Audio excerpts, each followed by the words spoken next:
Of DRCS. Today we will calculate the wind load example. So before going to start the example, I would like to share some theories about the wind and wind load. So basically wind is a moving mass of the air. Building and other structure represent the obstacles that deflect or impede the wind, covering the kinetic energy of the moving air mass into a potential energy of the pressure. Wind loads result from the forces extracted by the kinetic energy of moving mass of the air, which can produce a combination of direct pressure, negative pressure और a suction and drag forces. So wind की वजह से ये सारे pressures building पे आ सकते हैं. And other obstacles in its path. So wind forces are typically assumed to be applied normal or perpendicular to the affected surface of the building. So वो normally perpendicular direction में ही होते हैं. Wind pressure increases as function of the wind velocity. So wind velocity के साथ साथ wind pressure increase होता है. The average mean wind velocity for the any particular area measured over a long period of time generally increases with the height. The rate of increase of a mean velocity is also function of ground roughness and the interference offer by a surrounding objects that include the building, vegetation and a land forms. ये एक figure है जो आपको दिखाई दे रही है कि wind load की वजह से ये बिल्डिंग पे क्या इफ़ेक्ट हो सकता है. So load acting on the high rise building are, so उसमें vertical load and lateral loads, दो टाइप के लोड लगते हैं. तो वर्टिकल लोड में क्या कौन से लोड आएंगे, तो फर्स्ट होगा dead load and live load, जो लोड के बारे में हम लोग आगे पढ़ चुके हैं. और लेटरल लोड्स में आएंगे सिस्मिक लोड, मतलब कि अर्थक्वेक लोड. एंड सेकंड आएगा विंड लोड जो लेटरली लगता है बिल्डिंग पे. Variation of the wind velocity with the height, मतलब कि हाइट के साथ साथ विंड की वेलोसिटी कैसे चेंज होती है और उसकी इफ़ेक्ट स्टॉल स्ट्रक्चर पे क्या होती है. सो variation of the wind velocity with the height near the earth's surface, the motion is opposed and wind speed reduced by a surface friction. At the surface, the wind speed reduces to 0 and then begin to increase with the height, and at some height known as the gradient height, the motion may be concentric to be free of earth's friction influence and will attain its gradient velocity. Gradient height 300 meter for a flat ground and 550 meter for a very rough terrain. So wind की वजह से ये shear ऐसे हो सकता है और moment diagram ऐसे बनेगा और डिफ्लेक्शन ऐसे होगा बिल्डिंग में. जो टॉल बिल्डिंग है विंड लोड ऐसे आएगा साइड में से. तो wind effects on a structure, wind effects on a structures can be classified as static and dynamic. मतलब कि static और dynamic ऐसे दो पार्ट में हम लोग डिवाइड कर सकते हैं विंड की इफ़ेक्ट को. So static wind effect primary causes the elastic bending and twisting of the structure, मतलब कि सिर्फ इलास्टिक बेंडिंग होगा और थोड़ा ट्विस्ट होगा. और dynamic for a tall, long span and slender structure, a dynamic analysis of the structure is essential. Wind gusts cause the fluctuating forces on the structure which induce a large dynamic motion and including oscillations. मतलब कि अगर ज़्यादा load आ सकता है building पे तो oscillation हो सकता है. ये है रिजिड फ्रेम स्ट्रक्चर. यहाँ पे नंबर ऑफ़ स्पान है और यहाँ पे नंबर ऑफ़ ड्रिफ्ट है, वो आपको फीट में दिए गए हैं. सो जैसे जैसे ये स्पान बढ़ता जाएगा वैसे वैसे ये ड्रिफ्ट कम होता जाएगा. अब हम लोग देखेंगे एग्ज़ाम्पल.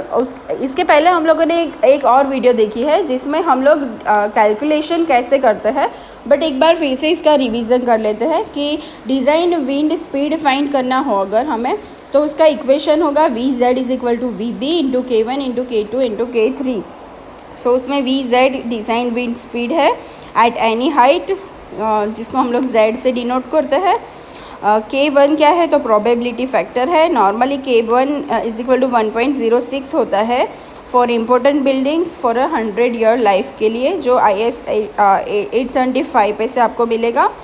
K2 क्या है, तो वो terrain height and structure size factor है, वो डिफरेंट हाइट के लिए अलग अलग होता है. K3 क्या है, तो वो टोपोग्राफी फैक्टर है. Design wind speed P Z अगर फाइंड आउट करना है तो उसके लिए इक्वेशन है 0.6 V Z into V Z, वो मिलेगा हमें न्यूटन पर मीटर स्क्वायर में।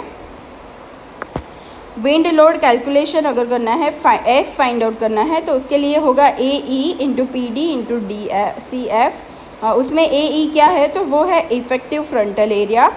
सो वो कैसे हम लोग फाइंड आउट करेंगे। जो भी एरिया है जिसके ऊपर लोड आ रहा है तो वो इफ़ेक्टिव एरिया हम लोग फाइंड आउट करेंगे, वो होगा ए ई।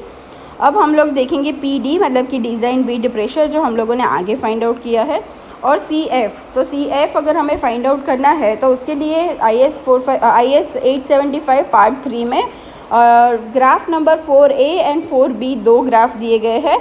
उसमें मतलब हमें ये सी एफ़ मिलेगा वो A/B और H/B की वैल्यू के ऊपर से मिलेगा। सो वो हम लोग एग्जाम्पल में देखेंगे कि सी एफ़ कैसे फाइंड आउट करते हैं। देखो ये एक फिगर दी गई है, ये है figure number 4A 6A and 6B sorry. So इसमें से हम लोग सी एफ फाइंड आउट कर पाएंगे। अगर ये जो H/B की वैल्यू है वो ग्रेटर देन 1 होगी तो हम लोग ऊपर वाला ग्राफ यूज़ करेंगे, और H/B और की वैल्यू जो होगी वो लेस देन 1 होगी तो हम लोग नीचे वाला ग्राफ यूज़ करेंगे।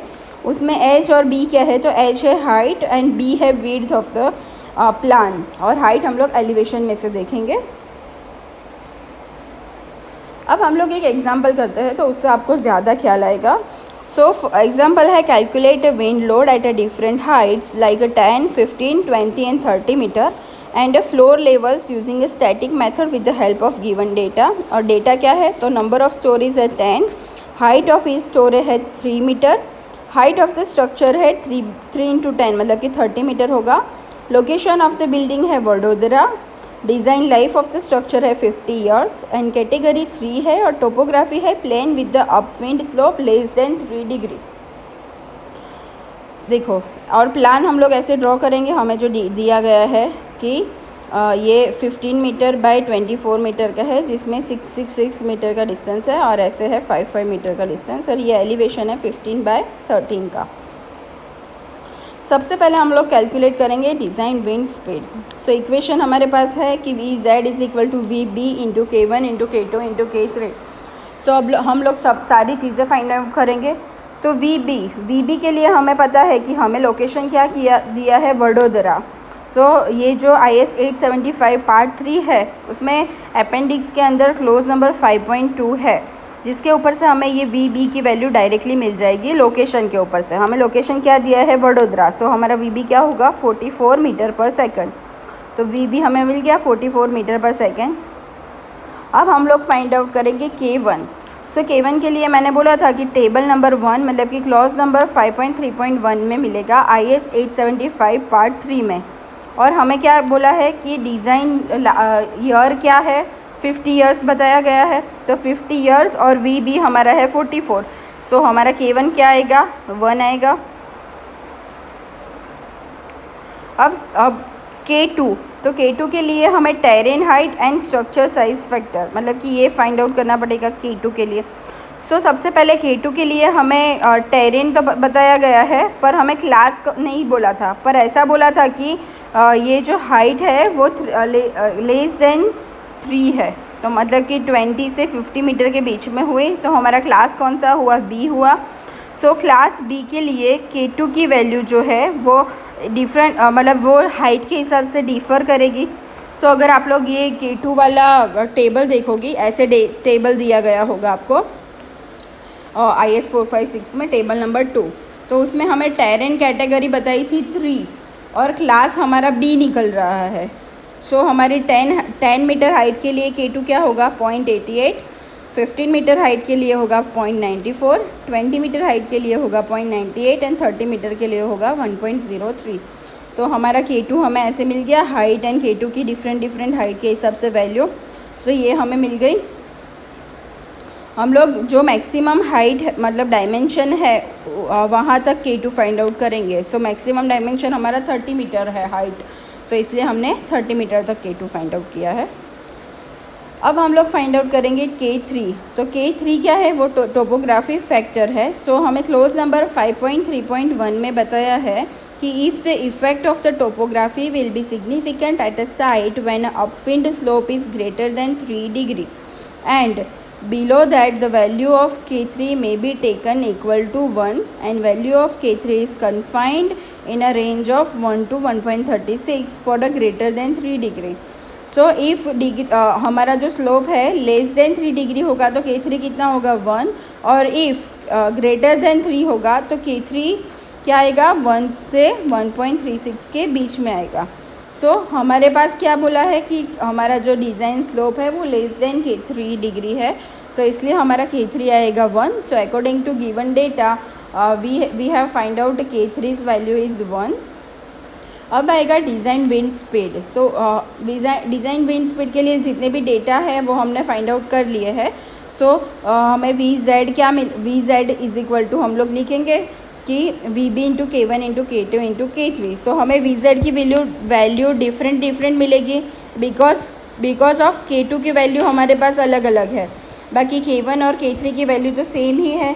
सो K2 की वैल्यू मतलब हमें डिफरेंट हाइट पे VZ की वैल्यू अलग अलग मिलेगी. सो हम लोग हाइट के हिसाब से VZ की वैल्यू फाइंड आउट करेंगे. सो ऐसे एक हमारा टेबल बनेगा जिसमें हमें VZ की वैल्यू मिल गई है.